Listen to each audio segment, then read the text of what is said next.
In the quiet town of Summerville, South Carolina, where the days roll by with the gentle hum of cicadas and the nights are painted in soft moonlight, a mystery would unfold that would haunt its residents for decades.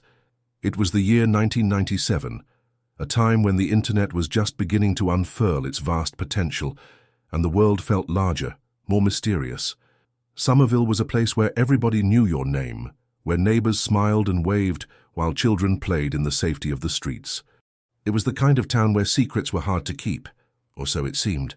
Our story begins with Emma Sanders, a vibrant 25-year-old teacher with dreams as vast as the ocean she loved to visit on summer weekends. Emma was the kind of person who lit up a room with her infectious laughter and kind heart. Her students adored her, often staying after class just to chat or show her their latest crayon masterpiece. Emma had grown up in Summerville, the youngest of three sisters. Her parents, Mary and John Sanders, were well respected in the community, known for their active roles in local charities and church activities. Emma's life, by all accounts, was picture perfect. But perfection, as we would learn, can sometimes mask the most profound of mysteries. It was a crisp autumn morning, the air tinged with the scent of fallen leaves and the promise of change. Emma left her home just after sunrise, waving goodbye to her mother as she set off for her usual morning jog. It was a routine she rarely deviated from, a moment of solitude before the day's demands took hold. The hours passed, the sun climbed higher in the sky, and the school bell rang to signal the start of another day. But Emma wasn't there to greet her students. Concern turned to anxiety as her absence stretched into the afternoon. Calls to her home went unanswered, and her friends and family began to worry. By evening, Summerville was abuzz with concern. The police were notified, and a search party was quickly organized. Neighbors gathered, flashlights in hand, combing through the woods and fields that bordered the town. Yet, despite their efforts, there was no trace of Emma. The next day, as the morning sun painted the sky in shades of pink and gold, an unsettling discovery was made. Emma's running shoes were found neatly placed at the edge of a local park, just a mile from her home. There was no sign of struggle, no hints of foul play, just an eerie silence that seemed to swallow any answers whole. A 911 call was made, the voice on the other end frantic yet determined. "We've found her shoes, but no sign of Emma. Please, we need more help." As the call echoed into the depths of the police station, a chilling realization settled over Summerville. Emma Sanders had vanished without a trace, leaving behind only questions and a sense of unease that would linger for years to come. The police arrived swiftly, their blue lights casting a surreal glow on the park's edge, where Emma's shoes lay untouched.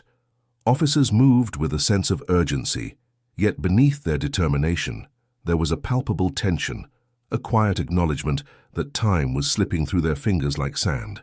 Detectives began interviewing those who had gathered, speaking first to the woman who had called 911. Her hands trembled as she recounted her morning walk, the shock of seeing the shoes, so out of place yet eerily arranged as if by design. Her voice wavered, heavy with the weight of what might have been. Emma's family arrived, their faces etched with worry and disbelief. Her mother clutched a worn photograph, a snapshot of Emma's vibrant smile, clinging to hope amid the chaos. She wouldn't just leave, she insisted, her voice firm despite the quiver that threatened to betray her resolve. As the minutes turned to hours, the search intensified. Helicopters took to the skies, their blades slicing through the silence as they scoured the landscape. Volunteers, driven by a sense of duty and desperation, continued to comb the area, their flashlights cutting through the dense underbrush. Yet amidst the frenzy, critical missteps began to unfold. The initial scene was not secured adequately, a decision that would haunt the investigation in the weeks to come.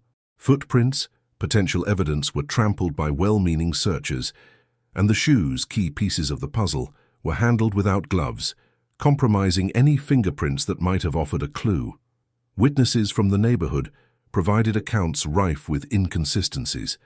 A man claimed he had seen Emma jogging earlier than usual, but his timeline conflicted with another's, who swore she had been at the park just after sunrise.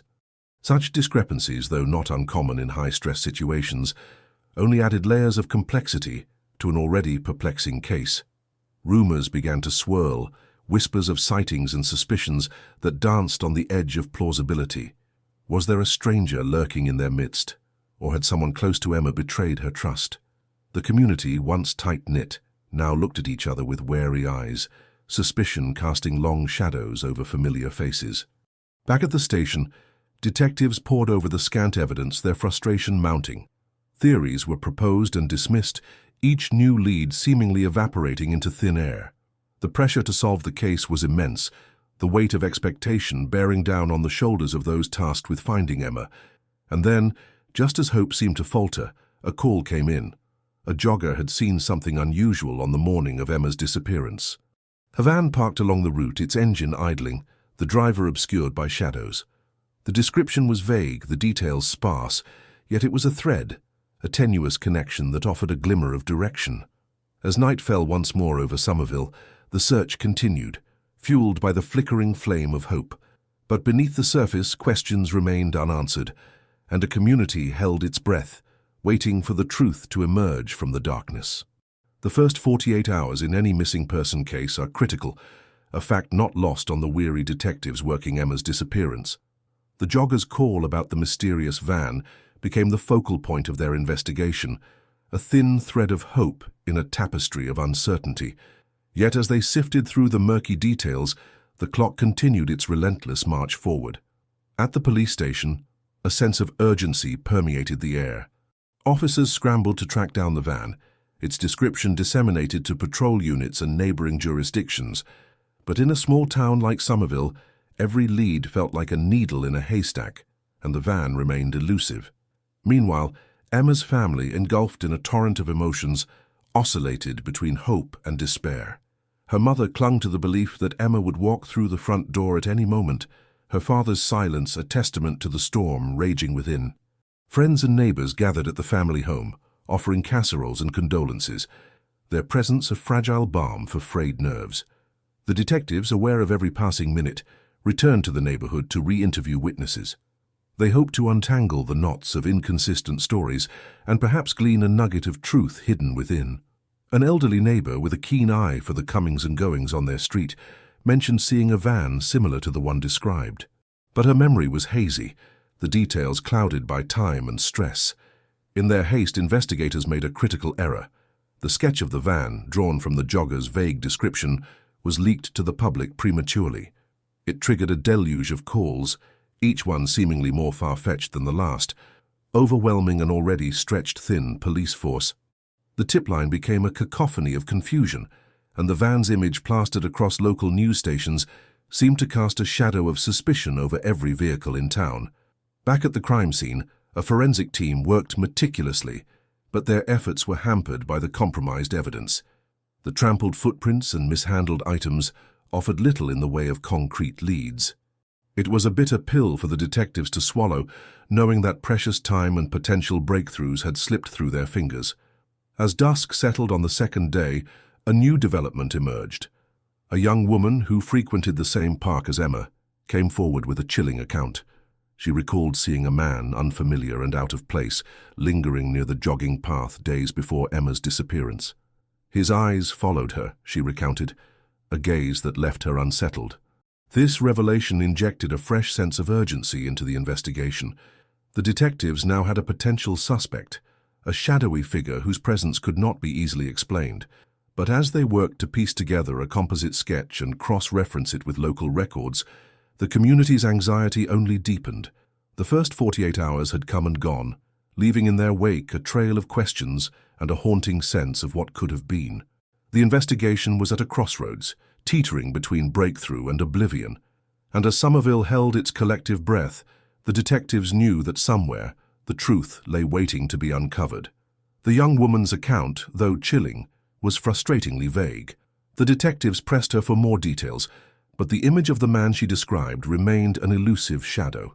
Yet, it was the only lead they had. The clock was ticking, and the urgency to find Emma, or at least uncover the truth of what happened to her, was palpable. In the police station, a sense of frustration hung in the air. The officers gathered around a whiteboard cluttered with photos and timelines, each piece a fragment of a puzzle that refused to fit together. The van sketch, now infamous, was pinned prominently, a constant reminder of their misstep. Detective Collins, seasoned and weary, stood at the center of the storm. He spoke with a voice that carried the weight of experience. "We can't let this slip away," he urged, eyes scanning the room. "We have to dig deeper, look where we haven't yet." But where to begin? The first 48 hours had been a whirlwind, and the community's paranoia was palpable. Residents were locking doors that once stood open, eyes wary of every passerby. Fear had seeped into the fabric of daily life. Emma's family, meanwhile, clung to hope with a tenacity that was both heartbreaking and inspiring. Her mother, Jane, had plastered the town with flyers, her face a mask of determination and grief.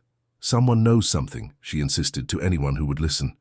And in the quiet, solitary moments, she whispered prayers to a daughter who felt both achingly close and impossibly distant. The local media, quick to sense a story, had descended upon the small town like vultures. Their presence was a double-edged sword, both raising awareness and adding to the chaos. Reporters camped outside the police station, hungry for details that were painfully scarce. As the second day slipped into night, a sense of desperation set in. The detectives knew that as time stretched on, the trail would grow colder. Collins, facing the team, made a decision. "We need to re-interview everyone," he said. "Start from scratch if we have to. There's something we're missing."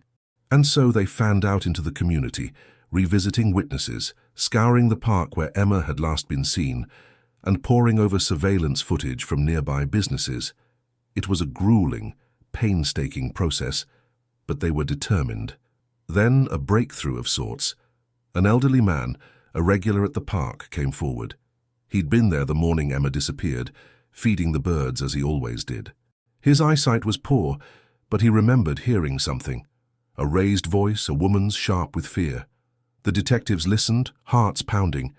It was a sliver of hope, a glimmer of truth that might yet lead them to Emma.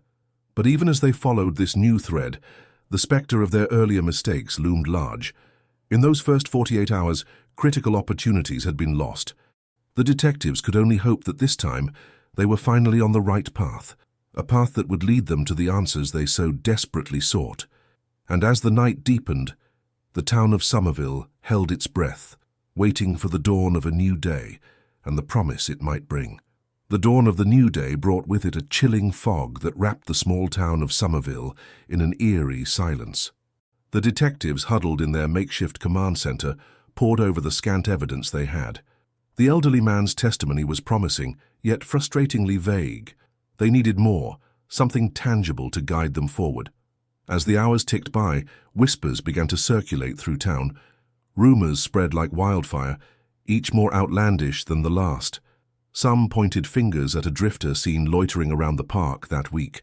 Others speculated about a young couple, newly arrived in town, who kept to themselves and aroused suspicion purely by their reclusiveness. The gossip was relentless, fueled by fear and the desperate need for answers. Detective Collins knew they had to follow every lead, no matter how tenuous. They brought in the drifter for questioning, a man whose life had unraveled long before he set foot in Somerville. Despite the hours of interrogation, nothing linked him to Emma's disappearance. His alibi, though flimsy, held up under scrutiny. Meanwhile, the young couple became the town's favorite scapegoats. Their apparent aloofness was interpreted as guilt, and their every move was dissected by neighbors eager for a culprit. The detectives, however, found nothing concrete. Their background checks yielded no red flags, no hidden pasts that could explain their involvement. It was a dead end. The investigation, once full of promise, now seemed to stall. Each lead that fizzled out left a bitter taste, a reminder of how elusive the truth could be. Collins felt the weight of the town's eyes upon him, their faith in him waning with each passing day. In the absence of progress, the media frenzy intensified. News vans lined the streets, and reporters doggedly pursued anyone willing to talk. The pressure on the police was immense, and the community's frustration began to boil over into anger. Emma's family, resilient in the face of unimaginable loss, continued their own search. They organized vigils, distributed flyers, and pleaded for information. The community rallied around them, yet beneath the surface, tensions simmered. As the weeks turned to months, the case grew cold. Leads dried up, and the once relentless pursuit of justice began to feel like chasing shadows. The detectives, exhausted and disheartened, found themselves trapped in a cycle of hope and despair. But beneath the surface, something simmered, a truth waiting to be uncovered, a killer hidden in plain sight biding their time. The town of Somerville, though weary, refused to let Emma's memory fade. They held on to the hope that someday, somehow, the answers would come. And as the fog lifted, revealing the stark reality of a case gone cold, the question remained: who in their midst was hiding the truth, and when would they finally reveal themselves? As the days turned into weeks, the investigation's momentum waned, leaving a palpable void in the heart of Somerville. Detective Collins, once the beacon of hope for the town, found himself grappling with the harsh reality of a case slipping into obscurity. The pressure from both the media and the community was relentless, a constant reminder of promises yet unfulfilled. Rumors began to swirl through the town like a gathering storm. Whispers of a local recluse, a man known for his eccentric habits and solitary lifestyle, became the new subject of speculations. His name was Robert Givens, a figure shrouded in mystery, living on the outskirts of town in a dilapidated farmhouse. It was said he kept to himself, rarely seen in town, a shadowy presence that fueled the town's imagination. With little else to go on, the detectives turned their attention to Givens. His lifestyle, though unconventional, was not evidence of guilt. Yet, the need for answers pushed the investigation toward him. Collins and his team conducted interviews with neighbors, probing for anything that might link Givens to Emma's disappearance. But stories were conflicting, grounded more in fear and conjecture than fact. Despite the lack of concrete evidence, the scrutiny of Givens intensified. He was brought in for questioning, his demeanor calm yet distant. Collins, determined to leave no stone unturned, pressed him for details, searching for inconsistencies, for anything that might betray a hidden truth. But Givens remained steadfast, his answers measured and consistent.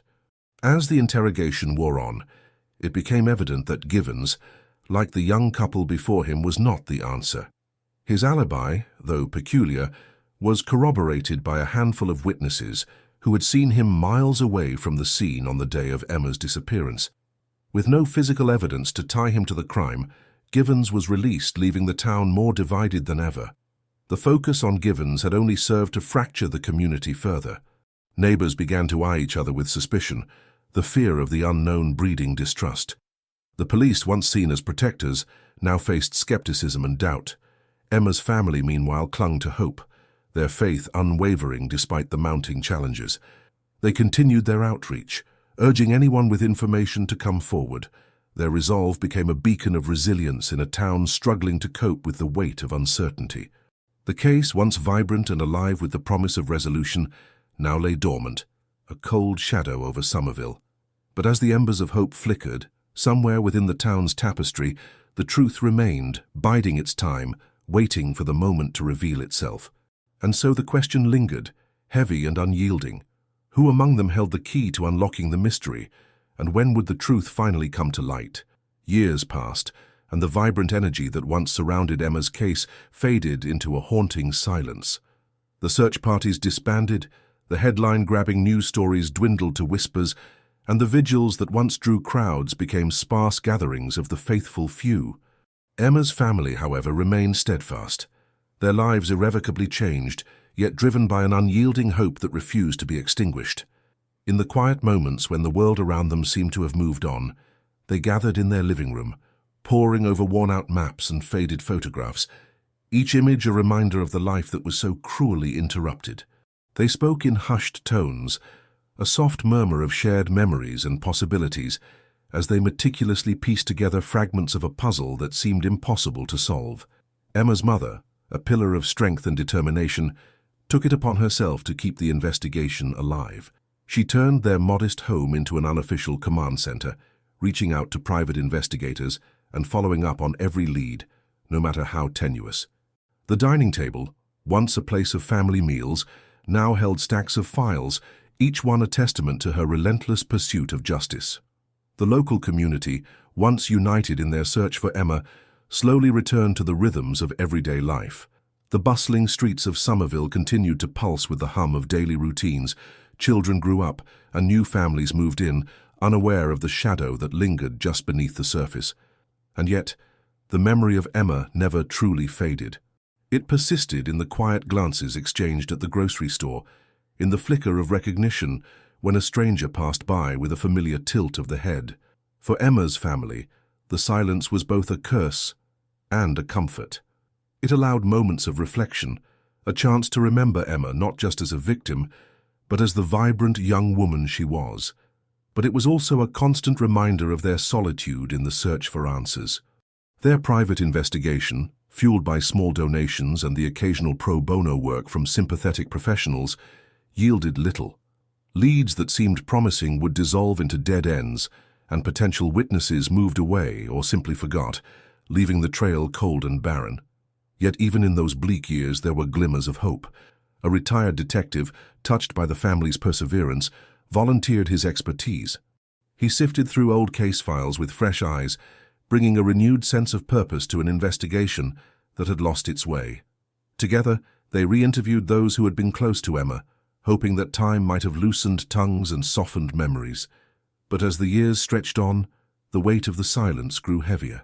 Emma's father, once a man of quiet strength, found himself increasingly consumed by the absence of answers. He took solace in the small rituals, tending to Emma's garden as if nurturing the flowers could somehow bring her back to them. Yet for all their efforts, the truth remained elusive, a ghost haunting the edges of their lives. With each passing year, the question persisted, gnawing at the edges of their resolve. Would the truth ever emerge from the shadows, or was it destined to remain hidden, locked away in the memories of those who had long since moved on? As the town settled into its routine, only time would tell if the silence would be broken, and the mystery of Emma's disappearance finally unraveled.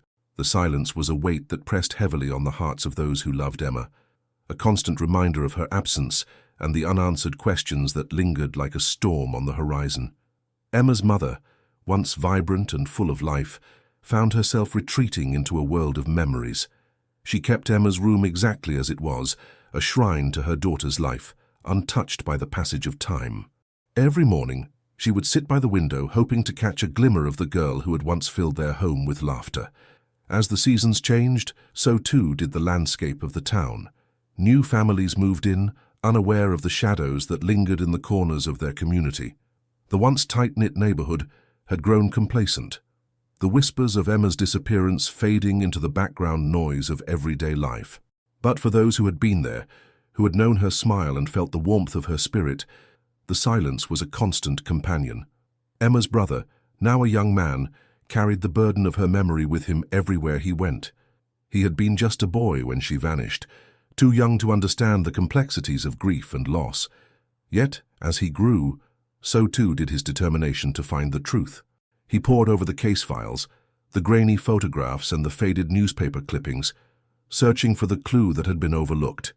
Every interview, every dusty page became a puzzle piece, a fragment of a story that refused to reveal itself.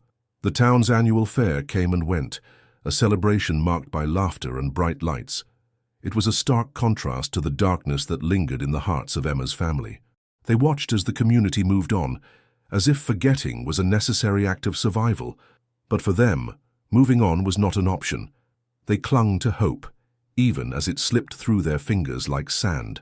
Years turned into a decade, and still, the silence remained unbroken.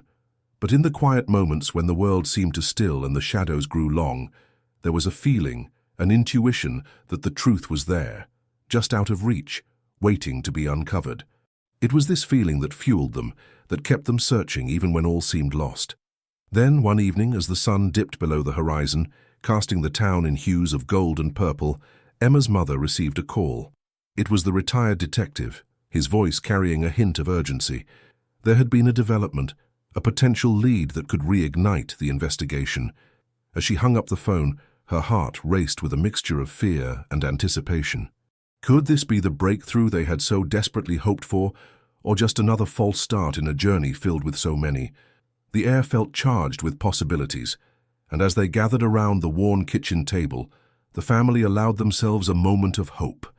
The silence had been broken, if only for an instant, and the possibility of answers felt closer than ever before.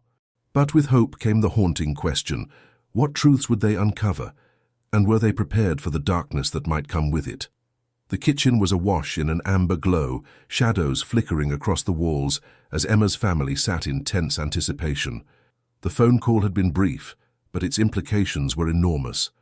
Emma's mother, her hands trembling slightly, shared what the retired detective had told her. A man had come forward, claiming to have information about the night Emma disappeared. He was hesitant to speak to the police, but willing to meet with the family. The room fell silent, each family member lost in their thoughts, grappling with the hope and dread that accompanied this new lead. Emma's father, usually stoic, broke the silence with a voice that cracked under the weight of unshed tears. They needed to pursue this, he insisted, for Emma's sake, for their own peace. The family agreed, their resolve hardening into a shared determination. In the days that followed, arrangements were made to meet the mysterious informant. The family's private investigator, a man whose dedication had never wavered over the years, was enlisted to ensure their safety and to help discern the credibility of the information. The meeting was set for a secluded spot on the edge of town, far from prying eyes and the whispers that had long surrounded their family. As the day of the meeting approached, the town buzzed with its usual activity, oblivious to the storm brewing beneath the surface. The fairgrounds, once a place of joy for Emma, now stood as a silent testament to the years lost. The community, having moved on, carried on with life, unaware of the potential upheaval that awaited. The family arrived at the meeting spot, nerves frayed, but determination unwavering. The man who stepped out of the shadows was unassuming, his face lined with the passage of time. He introduced himself as a former resident, someone who had left the town shortly after Emma's disappearance. His return, he claimed, was spurred by a nagging conscience and an encounter with the retired detective who had never given up on Emma's case.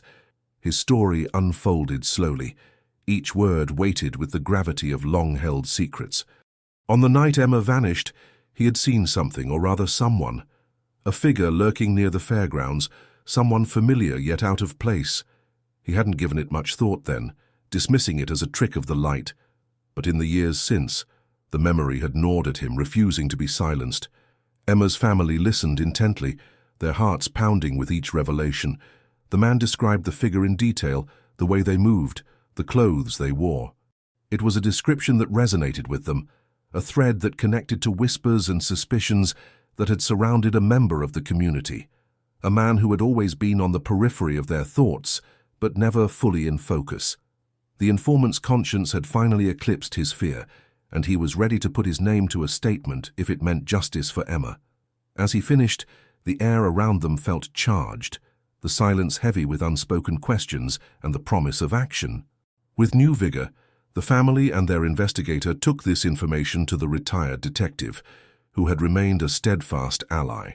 There was a renewed sense of purpose, a belief that they were closer than ever to unraveling the mystery that had haunted them for so long. But as they prepared to confront the shadows of the past, they knew the journey would not be without its trials. The truth, once revealed, could bring closure or shatter them anew. And so, as the family gathered once more around their kitchen table, they braced themselves for the next chapter in their quest for justice, knowing that the path ahead was as uncertain as it was necessary. The room was thick with anticipation as the family mulled over the retired detective's revelations. Each face reflected a blend of hope and dread, as if they were standing at the precipice of a long-awaited truth. Just then the phone rang, its sudden sound slicing through the tension like a knife. It was Peter Wallace, the new detective who had recently been assigned to the cold case unit, his voice steady and authoritative. "I've been reviewing Emma's file," he began, "and there's something you all need to know. With advancements in forensic technology, we've been able to re-examine some of the evidence collected from the site of her disappearance." Silence filled the room, each family member holding their breath as they clung to his every word.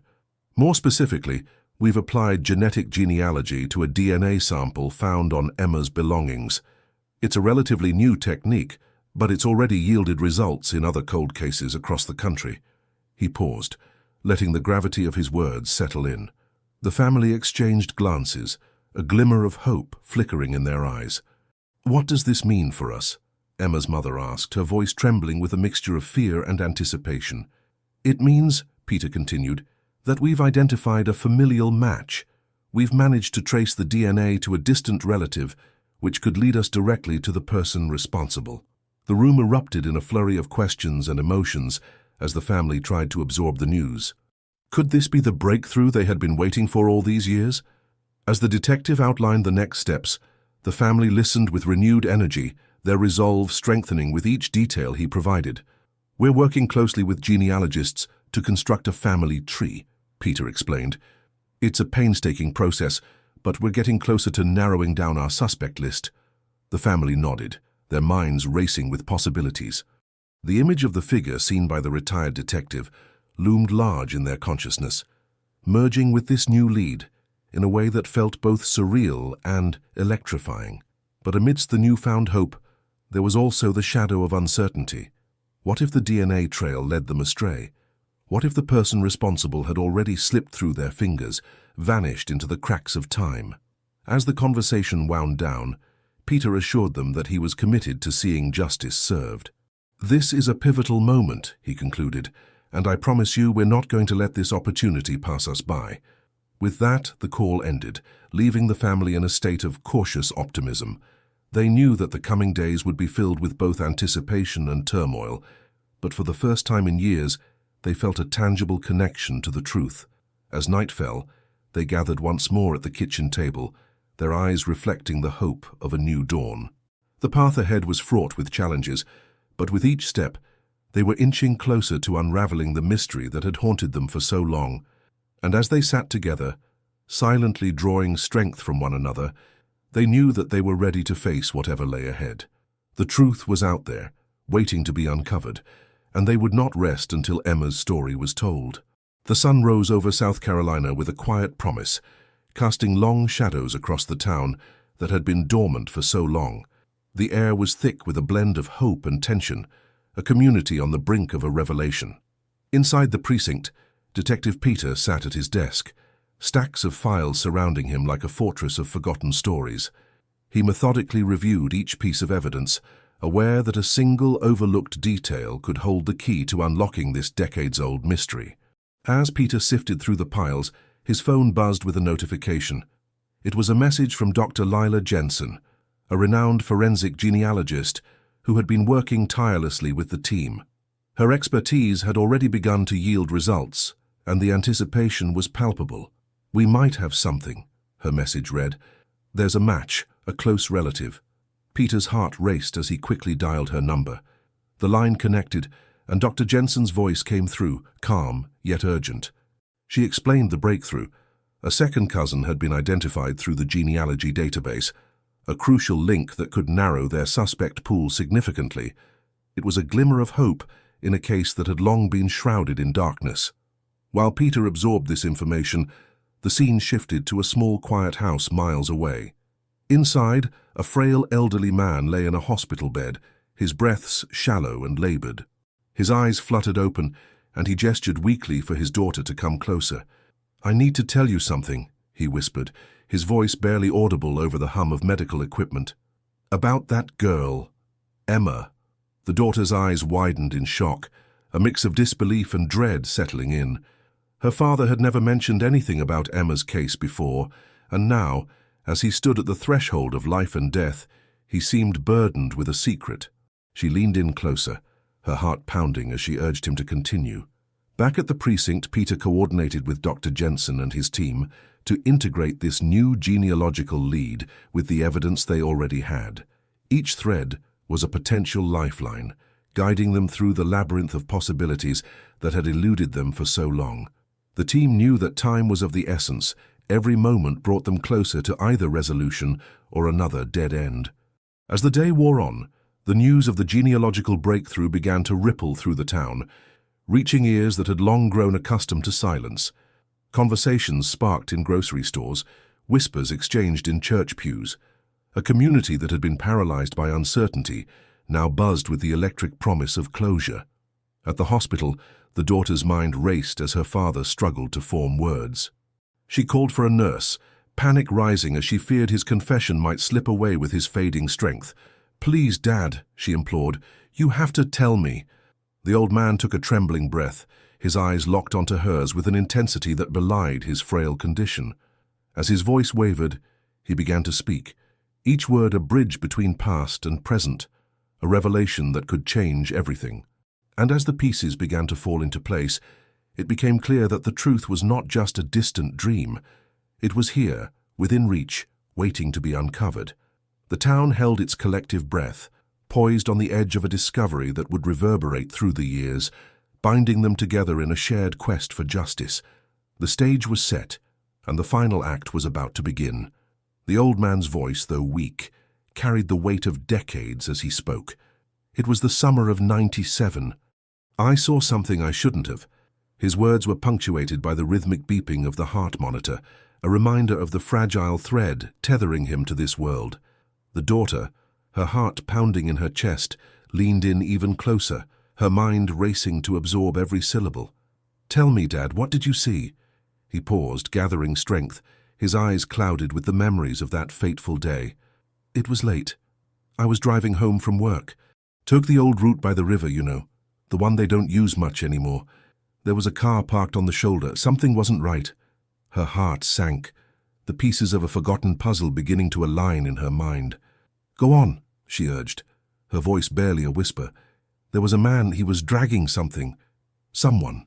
The old man's breath hitched, his gaze distant. "I didn't realize, not until later, after she was reported missing. It was Emma, I know it was." The revelation hung in the air, heavy and suffocating. In that moment, the daughter's world shifted, her father's words casting a new light on a dark chapter. She knew she had to act quickly. She reached for her phone, dialing the precinct with trembling fingers, the urgency of the moment propelling her forward. Meanwhile, back at the precinct, Peter and Dr. Jensen huddled over a computer screen, the room alive with the hum of anticipation. The genealogical data had finally yielded a match, a name that stood out like a beacon among the shadows. Thomas Lane. Peter's mind raced as he processed the information. Thomas Lane, a man known to the community, but never once linked to Emma's disappearance. The pieces of the puzzle were beginning to fit, each revelation inching them closer to the truth. Just then, Peter's phone buzzed aggressively, breaking the tense silence. He answered, his voice strained with expectation. It was the daughter, her voice frantic as she relayed what her father had just confessed. Peter listened intently, each word adding a new layer to the picture they were painting. It was a breakthrough of a different kind, a human element that complemented the cold, hard data they had been sifting through. "Thank you for telling us," Peter said, the weight of the revelation settling over him. "We'll handle it from here." As he hung up, the room seemed to pulse with a renewed energy. The combination of the genealogical discovery and the old man's confession provided a dual-pronged approach, a strategy that promised to unravel the mystery that had gripped the town for so long. Outside, the town buzzed with whispers of the breakthrough, each conversation a thread woven into the tapestry of a community on the brink of closure. The air was thick with anticipation, a collective hope that this time the truth would not slip through their fingers. Peter turned to his team, determination etched on his face. "It's time we pay Thomas Lane a visit," he declared. The room erupted into action, a flurry of movement as they prepared for what could be the pivotal moment in their pursuit of justice. As they headed out, the sun dipped below the horizon, casting long shadows over the town. But there was a light on the horizon, a glimmer of hope that promised to illuminate the truth and bring the long-awaited resolution to Emma's case. The final act was indeed about to begin, and the town, once silenced by uncertainty, now united in their quest for justice. The night air was thick with a mix of anticipation and tension as Peter and his team drove towards Thomas Lane's residence. Inside the car, the atmosphere was electric, charged with the possibility of finally unmasking the killer who had eluded them for years. Each member of the team knew the gravity of the moment. This visit could change everything. Peter's thoughts raced, recalling the intricate web of evidence they had painstakingly pieced together. The genealogical data, combined with the old man's confession, had pointed them in a direction they could no longer ignore. Thomas Lane, a man who had lived quietly among them, was now at the center of their investigation. As they pulled up to Lane's modest home, the neighborhood was eerily still. The curtains in nearby houses fluttered as curious eyes peered out, aware that something significant was unfolding. Peter took a deep breath, steeling himself for the confrontation ahead. Inside the house, Thomas Lane sat at his kitchen table, obliviously sipping coffee. The knock at the door echoed through the small home, startling him. He hesitated for a moment before rising to answer. When the door swung open, Peter was met with a face that betrayed nothing of the storm brewing beneath the surface. Lane's expression was calm, his eyes steady as they met Peter's. "We need to talk, Thomas," Peter said, his voice steady but firm. "It's about Emma." Silence hung in the air for a moment, the name a ghost resurrected from the past. Lane's eyes flickered, a brief shadow of recognition crossing his features before settling back into neutrality. "Of course, come in," Lane replied, gesturing for them to enter. Inside, the team spread out, their presence filling the small space with an unspoken authority. Peter took a seat across from Lane, the table between them a symbolic line in the sand. "We have some new information," Peter began, carefully choosing his words. "Information that links you to Emma's disappearance." Lane's composure faltered slightly, a hint of unease creeping into his eyes. He shifted in his seat, the weight of the accusation pressing down on him. Peter continued. "We recently uncovered genealogical evidence. It's led us to believe you were more involved than you admitted." A pause. The room seemed to hold its breath, waiting for Lane's response. He glanced at the window, the night outside a stark contrast to the brightness of the investigation closing in on him. "I don't know what you're talking about," Lane finally said, though his voice lacked conviction. Peter pressed on. "We also spoke to someone who provided a significant confession. They mentioned details only the person responsible would know." Lane's facade cracked, a fleeting moment of vulnerability, exposing the truth he had kept hidden for so long. The silence stretched, pregnant with the weight of the years lost, the pain endured by Emma's family. "We're here to give you a chance to tell your side," Peter urged, his tone softening slightly. "The truth, Thomas. It's the only way forward." Lane looked down, his hands clasped together, the internal struggle playing out in the tense lines of his face. The room seemed to close in around him, the walls echoing with the ghosts of the past. Outside, the night was alive with the quiet hum of the neighborhood, unaware of the seismic shift occurring within the walls of Lane's home. Inside, a confession awaited, the final piece of the puzzle that would bring Emma's story to its long-awaited conclusion. The air in the room grew thick with anticipation, every second stretching into eternity as Lane sat in silence. Outside, a siren wailed in the distance, a reminder of the world beyond these walls, a world he had managed to deceive for so long. Peter leaned forward, his eyes locked onto Lane's. "We traced a familial connection through a DNA database," he explained, his voice unwavering. "It led us to you, Thomas. Your DNA was found on items belonging to Emma that were recently discovered." Lane's eyes flickered with a mix of fear and realization. The truth was an avalanche he could no longer outrun, bearing down on him with relentless force. "The technology today," Peter continued, "it's evolved. What was once invisible is now clear as day. We matched the DNA from those items with samples from your distant relatives. The odds are astronomical, Thomas. You can't hide behind the shadows anymore." Lane's hands trembled slightly, the facade of innocence crumbling with each revelation. The room was silent, save for the quiet ticking of a clock, a countdown to the inevitable. "You said someone confessed," Lane whispered, his voice barely audible. "Who?"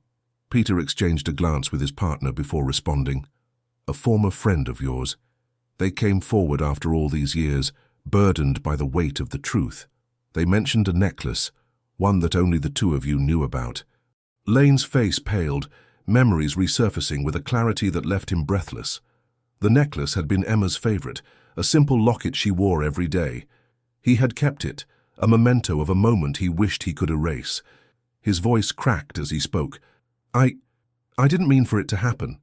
It was an accident. She just wouldn't stop screaming." Peter leaned back, allowing Lane's confession to fill the room. The breakthrough had come, not just through the science, but through the unraveling of a conscience long buried beneath layers of deceit. "Tell us everything," Peter urged gently, knowing this was the moment they had been waiting for. "Help us understand why." Lane's eyes were haunted, the ghosts of his past finally catching up with him. He took a deep breath, the weight of his secret lifting, if only slightly, as he began to speak. "It was a warm night in June," he started, the words tumbling out in a rush. "I didn't plan it. We argued and things got out of control. I panicked." As Lane's confession unfolded, the pieces of the puzzle began to align. The years of silence, the pain wrought upon Emma's family, all leading to this moment of reckoning. Outside, the world continued to spin, unaware of the confession that would soon send ripples through the community. Inside, the truth was finally emerging, a beacon that would guide Emma's family toward closure. But as Lane's words filled the room, a new question hung in the air, unanswered and looming. What would this revelation mean for those left to pick up the pieces? The answer, like the confession itself, was inevitable and would soon be revealed. Lane's voice quivered, each word a struggle against the tide of guilt that threatened to swallow him whole. We were at the edge of the lake, the moonlight casting shadows that seemed to mirror my own inner turmoil. Emma, she was upset, accusing me of things I couldn't admit to, even to myself. Peter listened intently, the gravity of the moment pressing down on everyone in the room. Lane had been a fixture in the town, a man everyone thought they knew, a coach at the local high school, a mentor to countless kids, and a devoted father. Yet here he was, peeling back layers of his life to reveal the terrifying truth. "I tried to calm her down," Lane continued, his eyes distant as if reliving the memory. "But she wouldn't listen. She kept saying she'd tell everyone. I couldn't let that happen." Peter leaned forward, his voice steady and probing. "And the necklace? The locket?" Lane's face twisted, a grimace of pain and remorse. "She tore it off, threw it at me. It hit the water. I didn't even think about it then. I just wanted her to stop." The room was silent, the air thick with the weight of Lane's confession. Outside, the town was still blissfully unaware that the man they had trusted for so long was now revealed as Emma's killer. "Why now, Lane?" Peter asked, his tone a mix of curiosity and disbelief. "Why confess after all these years?" Lane's eyes met Peter's, a hollow emptiness reflected within. "Every day I lived with it. Every day I saw her face. When they found the necklace, I knew it was over. I couldn't hide anymore." As Lane's voice faded, the truth lay bare before them.